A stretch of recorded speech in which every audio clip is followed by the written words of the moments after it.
এই ফটোটির দিকে একটু লক্ষ্য করুন। 2023 সালে যখন অস্ট্রেলিয়ার বিপক্ষে বাংলাদেশ 7 গোলে বিধ্বস্ত হয় তখনকার স্থির চিত্র এটি। বাংলাদেশের ফরওয়ার্ড রাকিব হুসাইন ও অস্ট্রেলিয়ার ডিফেন্ডার হ্যারি শুটার, যে কিনা লেস্টার সিটিতে হামজা চৌধুরীর সতীর্থ। বাংলাদেশি ফরওয়ার্ড আর অস্ট্রেলিয়ান এই সেন্টার ব্যাকের মধ্যে ফিজিক্যাল ব্যাটেলে বিট হতে দেখা যায় বাংলাদেশের ফরওয়ার্ড রাকিব হুসাইনকে। তখনকার দিনে দৈহিক গড়ন কিংবা উচ্চতা সব দিক দিয়েই পিছিয়ে ছিল বাংলাদেশের ফুটবলাররা। তাই তো 120 গজে লাল সবুজের প্রতিনিধিদের এমন ব্যাটেল জয় করা ছিল এতদিন 18 কোটি বাঙালির স্বপ্ন। তবে এখন তা আর শুধু স্বপ্নের মধ্যেই সীমাবদ্ধ নয়, হতে চলেছে বাস্তবেও। সেই স্বপ্নকে বাস্তবে রূপ দিতে আসছেন বাংলাদেশি বংশোদ্ভূত ফুটবলার জিদান ইউসুফ। সেদিন অস্ট্রেলিয়ার বিপক্ষে ম্যাচে বাংলাদেশকে লজ্জাজনক হারের সাক্ষী হতে হয় হ্যারি শুটারের মতো 6 ফুট 6 ইঞ্চি উচ্চতার মতো ডিফেন্ডারের জন্য। বাংলাদেশের ফুটবলে যোগ দিতে যাওয়া জিদান ইউসুফও 6 ফুট 4 ইঞ্চি উচ্চতার একজন ডিফেন্ডার। দৈহিক গড়নে এখন থেকে বাংলাদেশীয় পারবে বড় দলের যে কোনো ফরওয়ার্ডকে বিট করতে।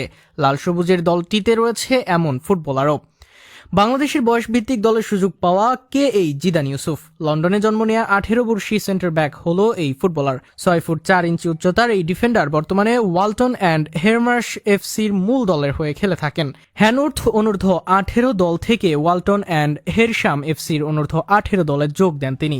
এরপর ক্লাবটির মূল দলের সঙ্গে খেলার সুযোগ পান জিদান। ইংল্যান্ডের ষষ্ঠ টায়ারে খেলা এই বাংলাদেশি বংশোদ্ভূত ফুটবলারকে আগামী আগস্টে অনূর্ধ্ব 20 দলের ক্যাম্পে ডাকা হবে। কারণটা হচ্ছে এএফসি অনূর্ধ্ব 20 এশিয়ান কাপ কোয়ালিফায়ার্সের জন্য। ক্লাবে জিদান এই সিজনের শুরুতে সিনিয়র দলের হয়ে কয়েকটি ম্যাচ খেলার পরে আবার অনূর্ধ্ব 18 দলে ফেরত যান। সর্বশেষ দুটি ম্যাচে আবারও সিনিয়র টিমের হয়ে খেলেছেন তিনি। মাত্র 18 বছর বয়সে ইংল্যান্ডের ষষ্ঠ টায়ারের একটি ক্লাবের সিনিয়র টিমের হয়ে খেলা মামুলি কোনো ব্যাপার নয়।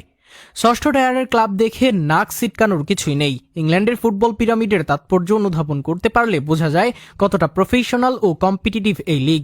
বাংলাদেশের চেয়ে র্যাঙ্কিংয়ে এগিয়ে থাকা অনেক দেশই তাদের জাতীয় দলে ইংলিশ ষষ্ঠ টায়ারের বিভিন্ন ক্লাবে খেলা প্লেয়ারদের জাতীয় দলে ডাকে।